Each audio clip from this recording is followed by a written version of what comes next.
mix, right? So we already completed all the type of 4 P's तो कर लिया था हम लोगों ने. Product mix हो गया था, price mix हो गया था, place mix हो गया था और promotion mix हो गया था, right? So we already completed all these points. Who is going to elaborate the product mix? Because we all knows that the product which is developed for the rural market, that is very much different from the urban market, right? So we did some strategies. Please tell me who is going to tell me about it. Raise your hand. Product mix बताओ. It refers to several products that sorry ma'am, product mix को ma'am product assortment भी बोलते हैं. और ma'am इसको अगर definition के तौर पर देखें तो it refers to several product that the company offers to its customer. Okay.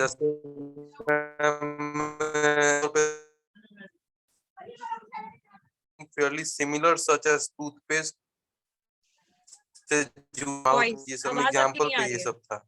आपकी आवाज नहीं आ रही है. ठीक है, चलिए. Okay, let's start with our topic. So we already completed the distribution. तो distribution में I guess we were on this topic only. Distribution system पे थे. सबसे पहले what is the place distribution? तो place distribution का मतलब है कि how we are distributing the goods to the rural market, right? So basically this is distribution और place mix. जैसे कोई भी goods जो है वो अगर factory में बनता है तो we need to provide these goods to the consumers as well, right?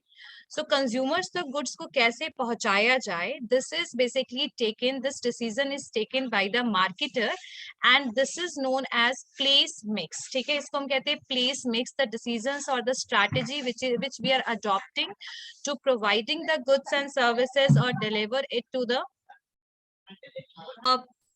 why distribution is utilized. distribution क्यों करते हैं हम, तो वो समझ में आ गया होगा कि फैक्ट्री में जब गुड्स बनते हैं तो कंज्यूमर्स तक उसको नहीं पहुंचाएंगे तो कंज्यूमर कैसे एक्सेस कर पाएंगे, कैसे खरीद पाएंगे, है ना? तो अर्बन मार्केट जो है उससे रूरल मार्केट तो ऑलरेडी बहुत वेरी करता है. डिस्पर्स्ड मार्केट है, आपको छोटे छोटे बहुत सारे विलेजेस दिखेंगे, रिमोट एरियाज देखेंगे, वहां तक गुड्स को पहुंचाना it is a very complex task for the marketers or for the company.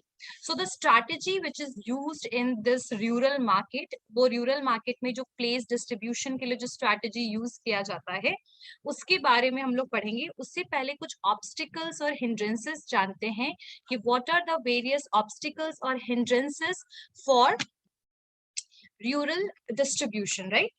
So first point is the distribution chain जो है that is required to be very large intermediaries, because आप लोग को पता है online class you all are able to hear me.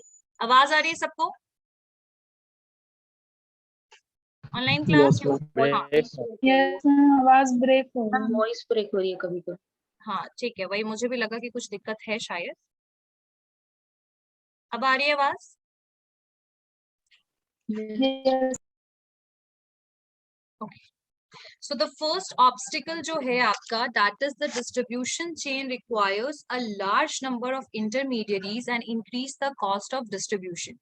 मैंने आपको बताया था कि जो आपका मार्केट है, जो रूरल मार्केट है, वो बहुत ज्यादा scattered है, dispersed है. कोई कोई इतने छोटे गांव या विलेज हैं जहां 500 से भी कम लोग रह रहे हैं. ठीक है, अब हर एक विलेज तक एक कंपनी को पहुंच पाना, अपने प्रोडक्ट को पहुंचा पाना, this is very difficult, right? अब इसके लिए कंपनीज क्या करती हैं, वो मल्टीपल इंटरमीडियरीज को यूज करती हैं. और इंटरमीडियरीज कौन होते हैं? जो कंज्यूमर्स और मैन्युफैक्चरर के बीच में होते हैं. ठीक है, जैसे कि आपका फर्स्ट हुआ होलसेलर हुए, आपके रिटेलर्स हुए, एजेंट हुआ, डीलर हुआ, ब्रोकर हुआ, these all are the intermediaries. ठीक है, तो इसमें से आपके जो नंबर ऑफ इंटरमीडियरीज होंगे, जैसे नंबर ऑफ एजेंट जो होगा, that will be increased because we just need to send the products to the state, और उस स्टेट में जो बहुत सारे आपके विलेजेस हैं या डिस्ट्रिक्ट्स हैं, फिर वहां तक वो गुड्स जाता है, फिर डिस्ट्रिक्ट से वो फिर डिस्ट्रिक्ट के अंडर में जितने विलेजेस हैं वहां तक जाता है. तो आप समझ सकते हैं कि कितने ज्यादा आपके नंबर ऑफ जो इंटरमीडियरीज हैं वो इंक्रीज हो जाएंगे, है ना? तो this is happening in the rural market, right? अब सेकंड है non availability of the dealers. चूंकि मार्केट बहुत छोटा है, अगर एक विलेज का हम सिर्फ एग्जांपल लें, इंडिविजुअल बेसिस पे अगर हम विलेजेस को लें, तो हर विलेज की जो रिक्वायरमेंट है वो वैरी करेगी। जहां पर 500 लोग हैं, उनका डिमांड, उनके प्रोडक्ट की जो प्रायोरिटी होगी, that will definitely vary with that villages जहां पर 4-5 हजार लोग रहते हैं। सही बात है। सो डीलर्स जो हैं छोटे गांव में या वैसे गांव में जहां उनकी प्रॉफिट कम है या मार्जिन कम है, वहां तक वो गुड्स को पहुंचाना ही नहीं चाहते हैं। सही बात है।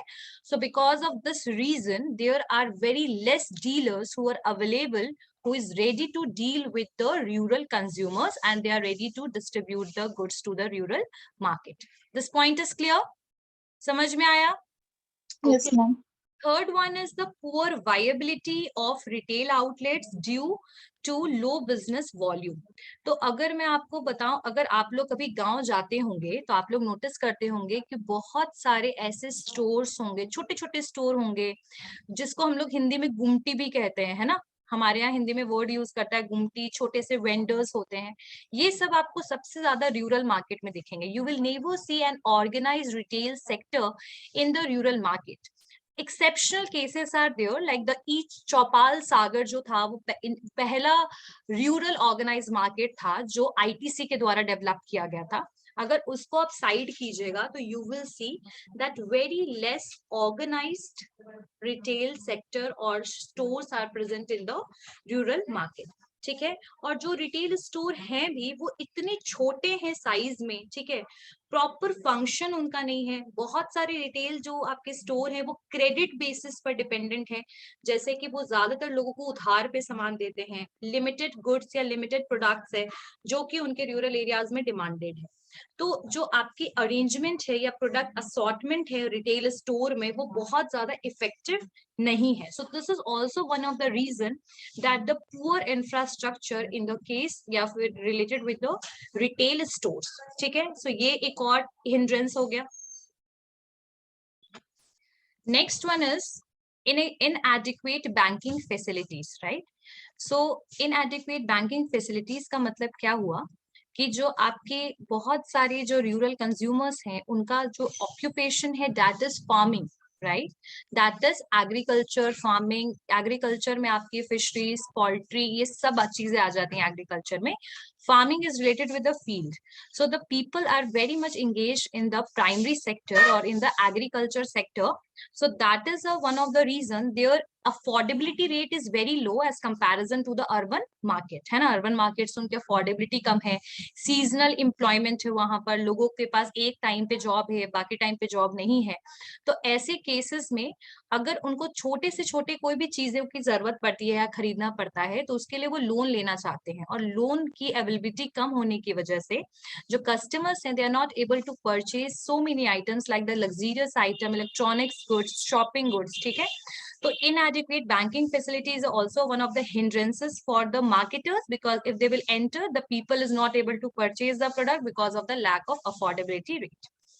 Next one is interior villages get flooded during the monsoon, and about 70% of the markets connected by the road, basically they are be attached with that particular in that particular situation. ठीक है। तो all weather roads की तो बहुत ज्यादा problem है। ये शायद मैंने ये टॉपिक आप लोगों को पहले भी करवाया होगा, थोड़ा बहुत याद होगा आप लोगों को, याद है ना? याद Yes, है? ma'am. All weather road. हाँ। तो ऑल वेदर रोड्स का मतलब क्या होता है, जिसको हम पक्का रोड कहते हैं, जिसमें हम ऑल द टाइम हम ट्रैवल कर सकते हैं। बारिश हो या कोई भी अगर किसी भी तरीके का नेचुरल डिजास्टर, फ्लड वगैरह भी आता है, तो उस रोड पे कुछ खास ज्यादा इफेक्ट नहीं पड़ता है। तो यहाँ पर वही चीजें बोली जा रही हैं कि कच्चा रोड अभी भी बहुत ज्यादा है आपके, कहाँ पर, आपके विलेज एरियाज में, राइट? अब जैसी बारिश होती है, फ्लड आ गया, आपको पता होगा कि नॉर्थ बिहार में बहुत ज्यादा फ्लड अभी भी आता है और बहुत सारे एरियाज जो हैं वो डूब जाते हैं फ्लड में, है ना। तो ये प्रॉब्लम भी बहुत ज्यादा फेस करना पड़ता है कंपनीज को, मार्केटर्स को, क्योंकि जो कनेक्शन है अर्बन मार्केट और रूरल मार्केट का वो कहीं ना कहीं खराब हो जाता है, रुक जाता है, ठीक है, for some time period, right? So this is also one of the reason that the marketers are not able to distribute their goods to the rural market. If we are talking about the other type of facilities or amenities, so transport हो गया, communication facilities हो गया, वो अभी भी village में बहुत ज़्यादा poor है. तो these are hindrances, obstacle for what? For the place mix or for the distribution system, right? Okay. Next one is there are some strategies which we were basically already understand in the last class, I guess. So once we'll complete this topic, then we will move toward the information and communication role in the rural areas. ठीक है, information और technology का क्या impact पड़ रहा है rural areas में, वो हम पढ़ेंगे. This is one of the important topic. कभी भी आगे मार्केटिंग में तो हो ही आप लोग, कभी भी बीबीए के बाद एमबीए करोगे तो when you will study this rural marketing you will definitely read और understand this point. Role of internet in rural areas, role of ICT यानी इंफॉर्मेशन एंड कम्युनिकेशन टेक्नोलॉजी. तो सबसे पहला जो स्ट्रैटेजी है that is satellite distribution. Satellite distribution में क्या होता है, what is happening in this type of distribution, जो कंपनी है वो अपॉइंट करती है stockist in the important towns. Let me tell you one thing that I am just sharing the whiteboard. जैसे मान लीजिए कि बिहार में ऐसे बहुत सारे स्टेट में, अब बिहार तो स्टेट है, अब उसका कैपिटल पटना है, और पटना के अलावा भी बहुत सारे यहाँ पर टाउन वगैरह हैं, जैसे आपका गया हो गया, आपका भागलपुर हो गया. तो क्या करते हैं ऐसी जो कंपनीज हैं, what they are doing, they are basically hiring a town. जैसे मान लीजिए गया को उन्होंने हायर कर लिया और यहाँ के स्टॉकिस्ट को हायर कर लिया. स्टॉकिस्ट का मतलब ये है कि जो कंपनी का स्टॉक अपने पास क्या करेंगे, रखेंगे, और ये जो स्टॉकिस्ट होंगे now they are responsible for distributing the goods of the company to the rural areas which is nearby that town. यानी गया के आसपास के जितने भी छोटे मोटे गांव और डिस्ट्रिक्ट्स होंगे, उसके लिए गया में जो भी कंपनी है, मान लीजिए XYZ कोई स्टॉकिस्ट है, उसको हमने ऐसे हायर कर लिया. अब ये जो कंपनी होगा या फिर जो डिस्ट्रीब्यूटर है, he or she or this company is responsible for distributing the goods to the nearby villages of this town. आ गई बात समझ में? क्लियर हो गया? यहाँ पर क्या होगा, सो यहाँ पर जो कंपनी है वो अपॉइंट करेगी स्टॉकिस्ट को टाउन्स में, एक किसी स्टेट में या छोटे छोटे हर टाउन को आप चूज कर लीजिए, और उसके बाद वो स्टॉकिस्ट जो होगा, that stockist is responsible for placing the order with in the company. यानी कंपनी में वो रिस्पॉन्सिबल होगा अपने ऑर्डर को प्लेस करने के लिए, और उसके बाद वो सप्लाई करेगा goods in the small lots. What is the meaning of small lots? इसका मतलब होता है स्मॉल क्वांटिटी में वो गुड्स को क्या करेगा, वो गुड्स को डिस्ट्रीब्यूट करेगा नियर बाई विलेजेस में. क्लियर हो गया? This point is clear? This point is clear? Okay okay. अब जो स्टॉकिस्ट है ये उसके ऊपर डिपेंड करता है कि अगर वो चाहे तो वो क्रेडिट फैसिलिटीज भी प्रोवाइड कर सकता है रिटेलर्स को. क्रेडिट फैसिलिटीज का मतलब ये है कि एक बार जब गुड्स वहां तक पहुंच गया, उसके बाद उस गुड्स का पैसा 15 या 20 दिन बाद जब भी रिटेलर के पास पैसे हो वो उसको प्रोवाइड कर सकता है. But it is totally dependent on the stockist. सिर्फ स्टॉकिस्ट पे ये चीज डिपेंड करता है कि वो किस तरीके से वर्क करना चाहता है, राइट? क्रेडिट फैसिलिटीज दे भी सकता है, क्रेडिट फैसिलिटीज नहीं भी दे सकता है. चलिए यहां तक समझ में आ गया कि what is the role of the stockist here. So this system is known as the satellite system. Satellite जैसे आपको नेटवर्क देता है ना, टेलीविजन आपके सैटेलाइट की वजह से चलता है, right? Same here the stockist is giving the opportunity और option to basically purchase the goods from that stockist, and stockist is responsible for supplying the goods to the retailers nearby, जो भी आपके वहां की villages या गांव है वहां पर वो प्रोवाइड करेंगे. क्लियर हो गया? समझ में आया everyone? This point is clear? Yes, ma'am. Okay. And कौन कौन सी कंपनी ने इस टाइप के ऑप्शन को अडॉप्ट किया है? तो नेस्ले, लिख लीजिए Nestle, Eveready batteries, Nestle or Eveready batteries. These are the two examples which basically adopted this distribution strategy in rural areas. Clear? Yes, ma'am. काफी ऐड भी आता था उस टाइम में Nestle Everyday का. Next one is the hub and spokes method. The hub and spokes method. The hub and spokes method. ठीक है, the hubs and spokes method. चलिए, just wait for a minute. चलिए, so जो hubs and spokes method है, ये आपके cocoa Cola ने adopt किया था. कोको कोला पता है ना, कोको कोला की फैक्ट्री तो है ही सामने कॉलेज के. तो चलिए, तो ये रूरल एरियाज में कोका कोला जो है, they adopted this strategy of hub and spokes method. अब इस मेथड में क्या होता था कि जो मैन्युफैक्चरर है in the area appoints the main distributor और hub in the important market. So let me tell you, जैसे पटना में आपकी मैन्युफैक्चरिंग यूनिट यहाँ पर है क्योंकि यहाँ पर फैक्ट्री है, सही बात है ना. अब ये क्या करेगी, ये किसी इंपॉर्टेंट डीलर को क्या कर लेगी, एक्वायर, या बोल सकते हैं ना कि डीलर को एक असाइन कर लेगी. ठीक है, अब वो जो डीलर होगा या डिस्ट्रीब्यूटर जो होगा, वो बाकी मार्केट में गुड्स को डिस्ट्रीब्यूट करेगा. ठीक है, अब इसको कहते हैं hub and spokes method. Like the hub is basically for the distributors and spoke is basically to handling, मतलब जो छोटे छोटे सब डिस्ट्रीब्यूटर जो उन्होंने अपॉइंट किया. देखो मैं फिर से इसको बताती हूँ क्योंकि थोड़ा कंफ्यूजन हो सकता है.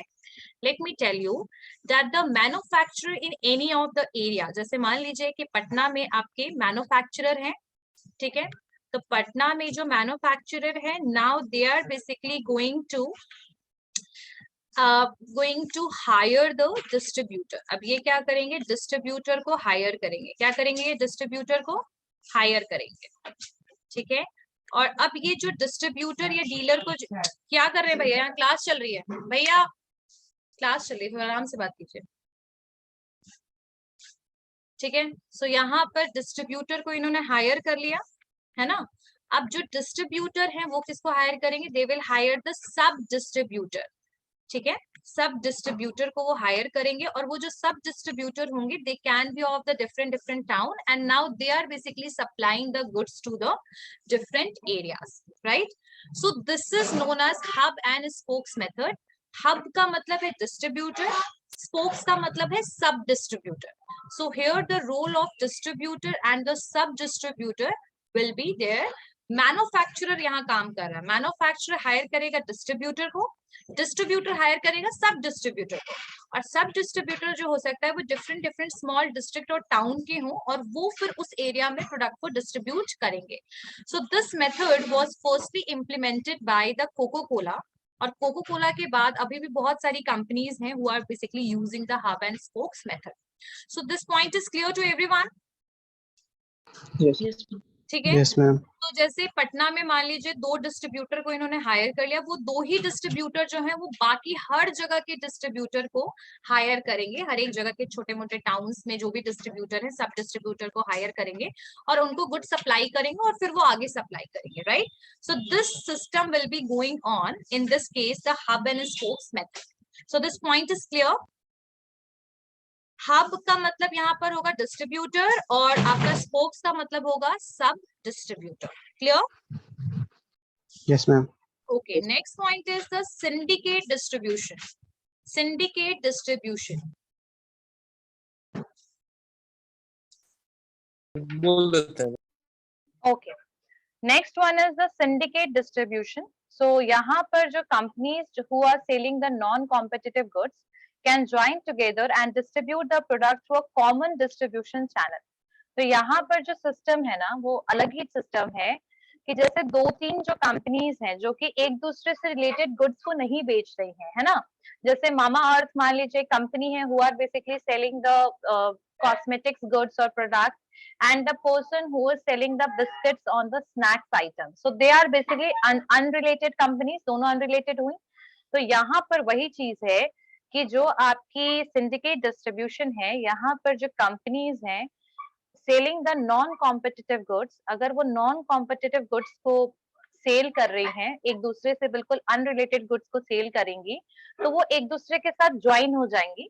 They are going to join together and distribute the product through the common distribution channel. मतलब एक ही product मतलब distribution channel को वो use करेंगी और उसके through basically वो distribute करेंगे. यानी समझ रहे हो कि the channel of the distribution will be similar or the single in the case if the 2 or 3 companies are selling the unrelatable goods or items. ठीक है.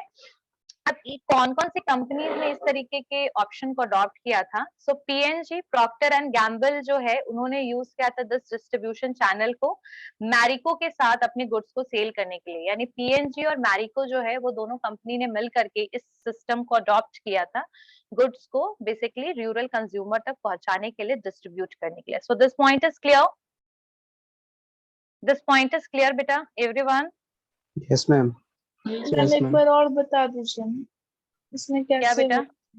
मैम इसमें कैसे डिस्ट्रीब्यूशन हुआ? Syndicate distribution. सिंडिकेट डिस्ट्रीब्यूशन में आप क्या करिएगा कि जो डिस्ट्रीब्यूशन सिस्टम है, जैसे आपने जितने भी एजेंट्स को हायर किए, मान लीजिए आपने 2 एजेंट्स को हायर किया गुड्स को डिस्ट्रीब्यूट करने के लिए रूरल एरियाज को, वही सेम एजेंट को वो दूसरी जो कंपनी है वो दोनों कंपनी का अपना क्या होगा, कंसेंट होगा, रजामंदी होगी और वो दोनों कंपनीज आपस में मिल जाएंगी और वो सेम डिस्ट्रीब्यूशन चैनल को यूज करेंगी.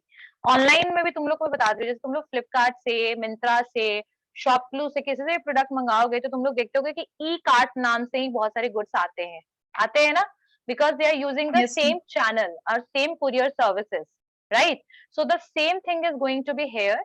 मतलब ये सेम चीज यहाँ पर भी होगा कि आप जो चैनल यूज कर रहे हैं वो सेम चैनल जो दो कंपनीज मिलकर यूज करेंगे, दोनों कंपनी के गुड्स जो हैं वो सेम एजेंट के थ्रू आगे डिस्ट्रीब्यूट होते चले जाएंगे.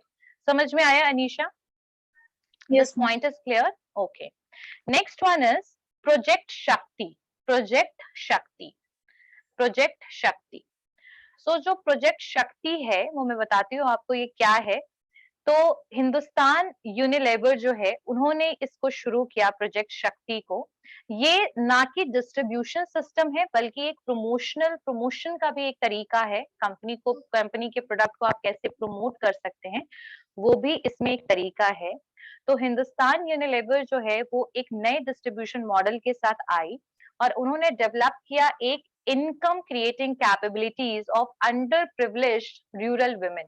यानी वैसी गांव की औरतें जो कोई भी जॉब नहीं कर सकती हैं, अनएजुकेटेड हैं या फिर एक स्किल्ड या एलिजिबिलिटी जिनकी नहीं है और वो काम करना चाहती हैं, कुछ इनकम करना चाहती हैं, अर्न करना चाहती हैं, उनके लिए इन्होंने ये सिस्टम को उन्होंने स्टार्ट किया हिंदुस्तान यूनिलेवर में. इन्होंने वैसी विमेन को, रूरल विमेन्स को बेसिकली इसमें काम दिया. उन्होंने कोई भी एक्सटर्नल हायरिंग नहीं किया कि अर्बन एरियाज के लोगों को हायर कर लिया हो. Nothing was basically done. So यहाँ पर क्या हुआ कि इससे 2-3 चीजें थी. पहले तो सस्टेनेबल डेवलपमेंट, रूरल पीपल का जॉब का ऑप्शन इंक्रीज होगा, इनकम इंक्रीज होगा, अफोर्डेबिलिटी इंक्रीज होगा, कंजप्शन इंक्रीज होगा. तो आप समझ रहे हो जब आप किसी को जॉब प्रोवाइड करते हो तो ये सारी चीजों पे इफेक्ट पड़ता है, राइट? और रूरल लिविंग इंप्रूव होगा. तो विमेन जो थी यहाँ पर कौन सी विमेन को हायर किया गया? तो सेल्फ हेल्प ग्रुप SHG, ये आप लोगों ने टर्म सुना होगा. जो सेल्फ हेल्प ग्रुप था वो एक फाइनेंशियल ग्रुप है जो फाइनेंस प्रोवाइड करने का काम करता है, लोन देता है विदाउट कोलेट्रल. तो सेल्फ हेल्प ग्रुप एक ग्रुप मतलब कुछ लोगों का एक ग्रुप होता है जो कि ऑथराइज्ड है आजकल और वो क्या करता है, वो लोन फैसिलिटी वगैरह प्रोवाइड करता है. तो सेल्फ हेल्प ग्रुप की कुछ औरतों को इन्होंने क्या किया, हायर करना शुरू किया, राइट? अब ये जो लेडीज होती थी, the women who were hired for this particular project, they are known as Shakti Amma. इनको हम क्या बोलते थे? शक्ति अम्मा. ये क्या करती थी, घर घर तक जाकर के पर्सनल सेलिंग अप्रोच आप लोगों ने सुना होगा, घर घर जाके प्रोडक्ट्स को सेल करती थी, ठीक है, प्रमोट करती थी और आपको इस गुड्स को यूज करने की बेनिफिट और कैसे यूज कर सकते हैं वो बताती थी.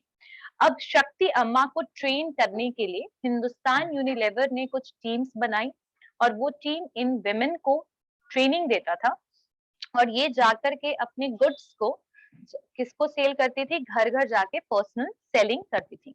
और ऐसे बहुत सारे ब्रांड ने इस ऑप्शन को अडॉप्ट किया। हिंदुस्तान यूनिलीवर ने तो किया ही, तो ऑब्वियसली उन्होंने अपने सारे ब्रांड को, लाइफ बॉय हो गया, व्हील हो गया, पेप्सोडेंट हो गया, अन्नपूर्णा हो गया, ये सारे के सारे गुड्स को घर घर तक, यानी कन्वीनियंस गुड जो है, Hindustan Unilever they are dealing with the FMCG good, fast moving consumer goods. तो ये अपने सारे गुड्स को इस तरीके से सेल करना इन्होंने और डिस्ट्रीब्यूट करना शुरू कर दिया, ठीक है।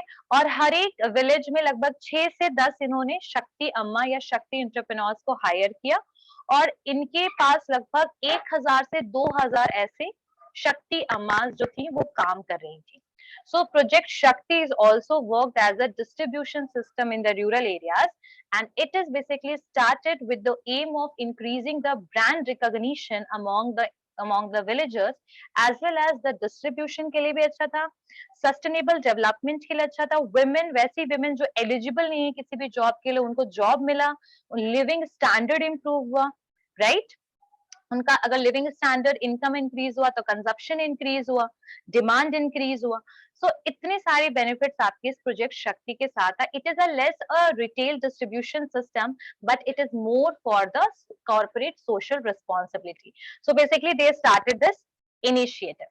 Let's move toward the next channel and it is mela. अच्छा, आज भी तुम लोगों को पता होगा, जिसको हम फेयर कहते हैं, आज भी तुम लोग को पता होगा कि लोगों को मेला में जाने में बहुत अच्छा लगता है। सही बात है, सही बात है या नहीं? Yes ma'am.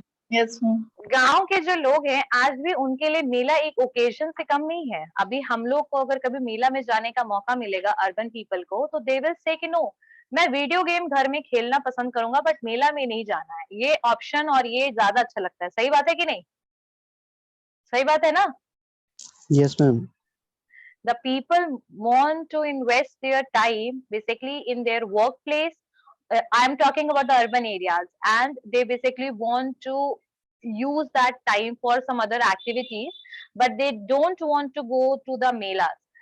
जस्ट ओकेजनल कुछ मेला होते हैं जैसे दशहरा का, तो लोग जाते हैं, लेकिन जो गांव में जो मेला लगते हैं, बड़े बड़े झूले लगते हैं, लोगों को जाना वहां बहुत अच्छा लगता है। जैसे आपके लिए इंटरनेट इंपॉर्टेंट है, उनके लिए हार्ट्स और मेलाज इंपॉर्टेंट है ना। अब जो मेला है वहां पर गैदरिंग बहुत ज्यादा हाई होती है, और कुछ मेलाज तो हमारे इंडिया में बहुत फेमस हैं, जैसे कुंभ मेला है ना, सोनपुर का मेला।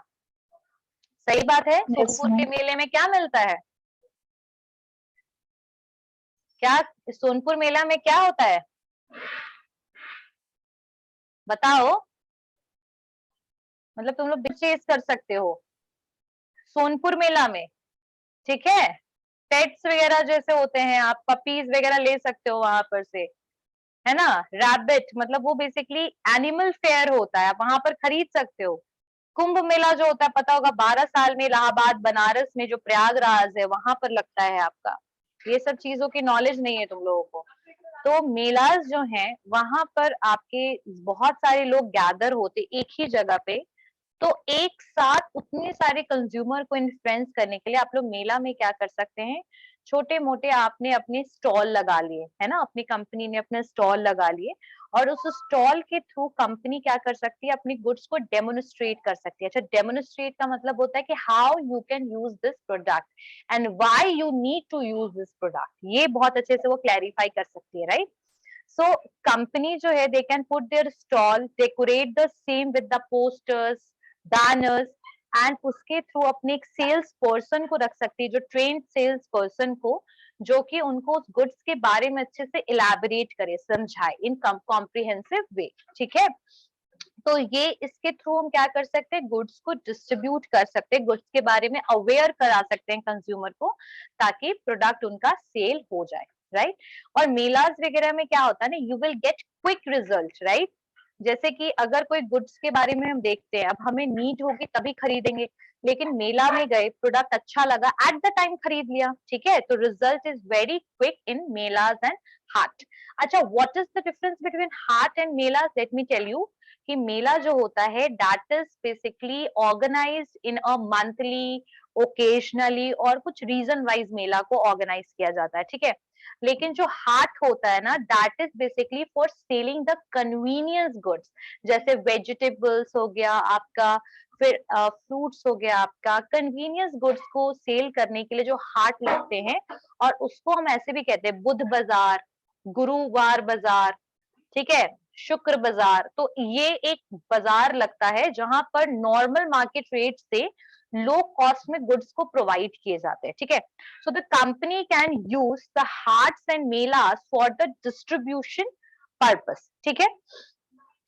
अब हम बात करते हैं आपके मोबाइल ट्रेडर्स की, जिसको हम लोग फेरी वाला कहते हैं, है ना, वी आर सेइंग देम फेरी वाला है।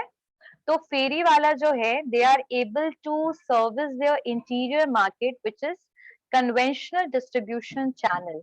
कन्वेंशनल का मतलब होता है ट्रेडिशनल, यानी पुराने समय से फेरी वाला जो है वो अपनी गुड्स को सेल करता आया है, डोर टू डोर वो सेल करता है। लोग एक जगह पे उसे बुलाते हैं, विमेन और जो लोग हैं वो एक जगह पे बैठते हैं, गुड्स को देखते हैं।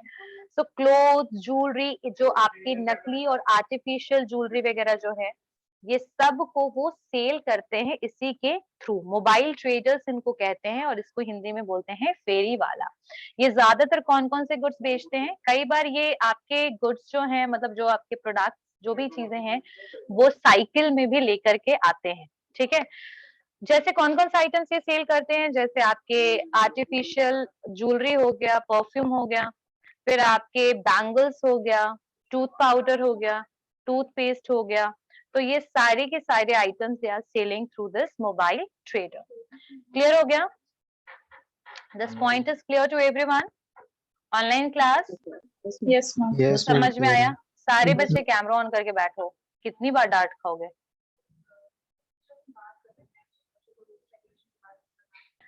चलिए, यहाँ तक सबको समझ आया बेटा? Everyone, this point is clear? Yes, ma'am.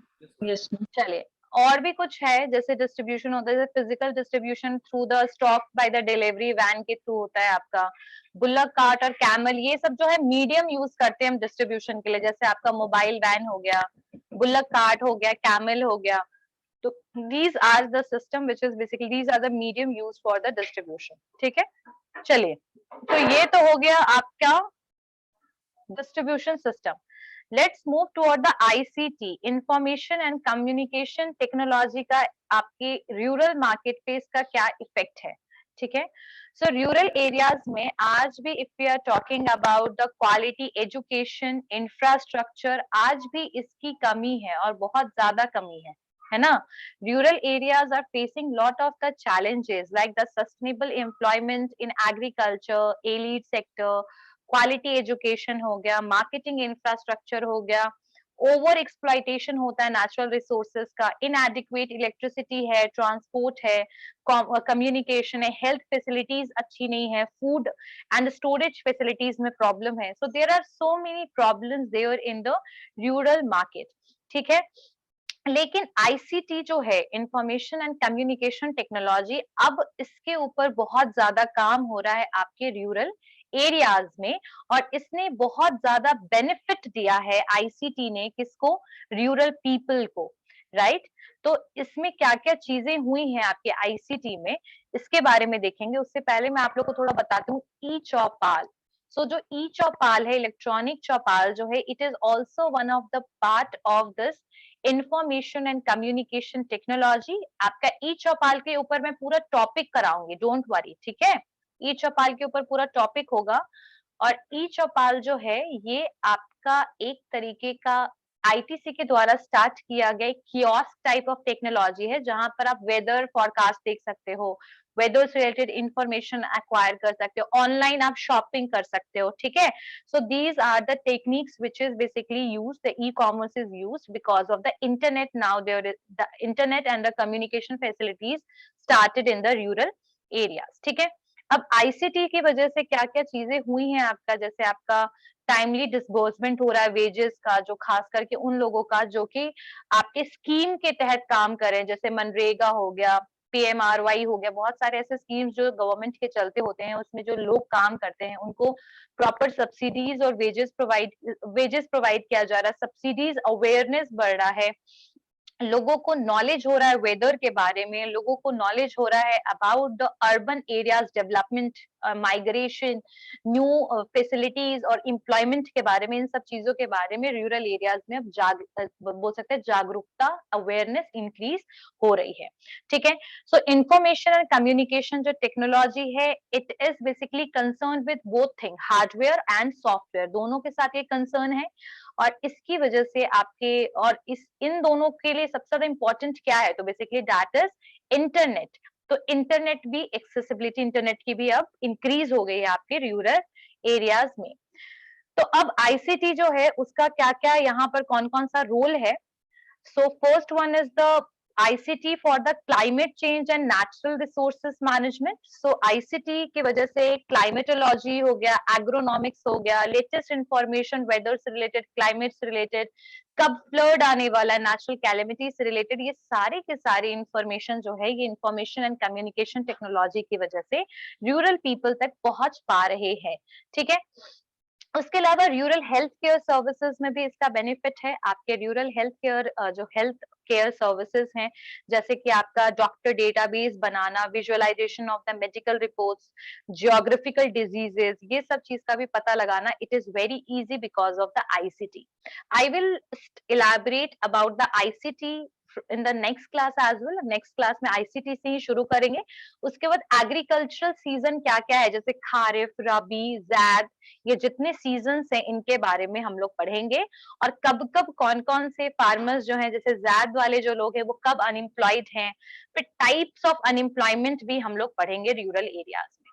समझ में आया यहाँ तक जो भी कराया, जितना भी पॉइंट्स कराया? समझ में आ गया? Any doubt in any of the point whatever we discussed?